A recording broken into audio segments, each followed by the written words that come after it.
चलो अगला क्वेश्चन क्या कहता है। अगला क्वेश्चन भी बेटा देखो यहाँ पे हमें क्या है, consider a triangle A C B, consider triangle A C B, right angle at C, right angle कहाँ दे रखा है, सी पे दे रखा है, ठीक है। इन विच ए बी बराबर 29, ए बी की वैल्यू दे रखी है 29 और बी सी बराबर दे रखा है 21। बी सी क्या दे रखा है बेटा, 21 दे रखा है। Determine the value of cos का theta minus sine square theta, cos का theta minus sine square theta, ठीक है। तो इसकी वैल्यू निकालनी है। अब देखो कैसे करेंगे हम इसको। सबसे पहले पाइथागोरस थ्योरम लगा दो और इस नीचे वैल्यू निकाल लो। देखो एक चीज़ और दे रखी है यहाँ पे बेटा, ध्यान दोगे तो एंगल दे रखा है, एक एंगल ए बी सी बराबर दे रखा है theta, angle A B C, यानी यहाँ दिया है एंगल थीटा। तो एंगल थीटा यहाँ ऊपर दे रखा है तो हमारे इसके सामने वाली साइड क्या हो गई, परपेंडिकुलर हो गई, यानी परपेंडिकुलर क्या हो गया यहाँ पे ए सी, ठीक है। तो ए सी का स्क्वायर अगर मैं निकालूँ बेटा, ए सी का स्क्वायर बराबर क्या होगा, परपेंडिकुलर। नॉर्मली क्या होता है बेटा, हाइपोटेनस का स्क्वायर बराबर होता है किसके, परपेंडिकुलर के स्क्वायर के प्लस बेस के स्क्वायर के।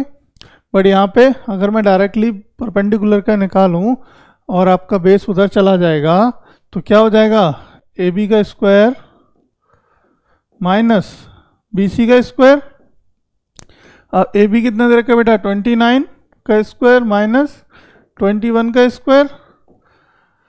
अब इसे लिख सकते हैं 29 प्लस 21 और इसे लिख सकते हैं 29 माइनस 21। सर ये कैसे लिखा, सर ये लिखा हमने ए स्क्वायर माइनस बी स्क्वायर के फॉर्मूले से, और ए स्क्वायर माइनस बी स्क्वायर का फॉर्मूला क्या होता है, ए प्लस बी ए माइनस बी, ठीक है।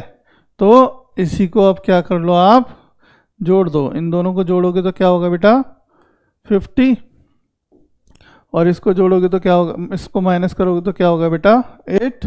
तो 8 5 जा 40, यानी क्या आ गया बेटा 400 आ गया। तो ए सी का स्क्वायर आ गया 400, तो ए सी बराबर आ गया बेटा 20, क्या आ गया 20। जब इसको ले जाओगे उधर स्क्वायर को तो क्या हो जाएगा, जब स्क्वायर उधर जाएगा तो स्क्वायर रूट में बदल जाएगा, और स्क्वायर रूट में बदलने के बाद क्या होगा, ये आपका 20 आ जाएगा। कोई दिक्कत यहाँ तक, कोई दिक्कत नहीं, पाइथागोरस थ्योरम है, बहुत बार कर चुके हैं सर, कोई नहीं। चलो आगे, अब हम यानी मेरे पास ये आ गया 20। अब हम क्वेश्चन सॉल्व करते हैं। क्वेश्चन क्या कहता है, देखिए क्वेश्चन कह रहा है cos square theta minus sine square theta, cos square theta minus sine square theta क्या होगा सर।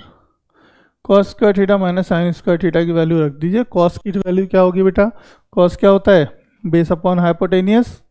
तो बेस क्या है यहाँ पे, बेस है मेरी यहाँ पे बेटा 21, तो 21 अपॉन हाइपोटेनियस क्या है 29 का स्क्वायर, माइनस क्या हो गया बेटा साइन स्क्वायर थीटा क्या होता है, परपेंडिकुलर अपॉन हाइपोटेनियस।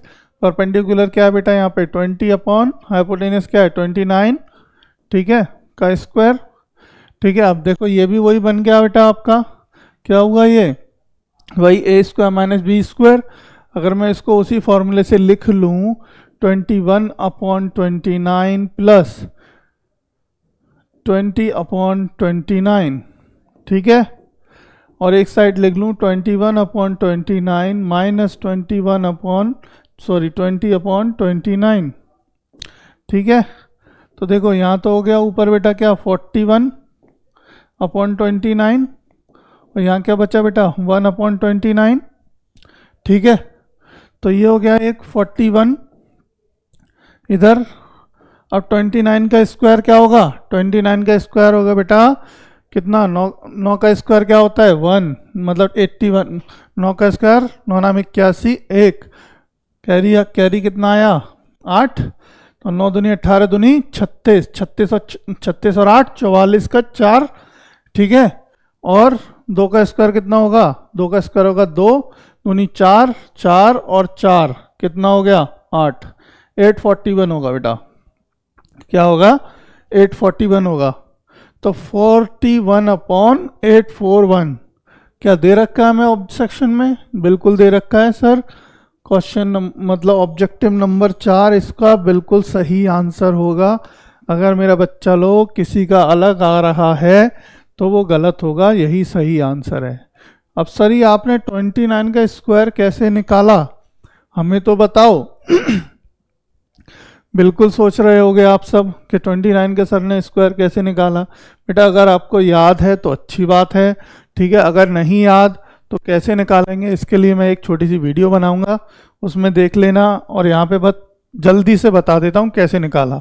एक छोटा सा ट्रिक होता है बेटा, किसी भी दो डिजिट के स्क्वायर अगर आपको निकालना है तो हमने किसका निकाला, 29 का स्क्वायर निकाला। देखो सबसे पहले जो डिजिट दी है उसका स्क्वायर निकालिए, यानी 9 का स्क्वायर क्या होता है बेटा, 81 होता है। तो 81 का हमने 1 लिखा, कैरी कितना आया 8, उसे अलग रख लो। अब दोनों का मल्टीप्लाई करो, 9 दूनी 18 दूनी 36, 9 दूनी 18 दूनी 36, 36 और 8 कितना होगा बेटा 44 होगा। तो 44 का 4 हो गया और यहाँ कैरी हो गया 4। अब सर अगली डिजिट का कर लो, 2 का स्क्वायर कितना होता है बेटा, 2 का स्क्वायर होता है सर 2 दूनी 4, तो 4 और 4 कितना हो गया बच्चा 8, तो 841 आ गया। ऐसे आया बेटा, कैसे आया, इस तरीके से आया 841।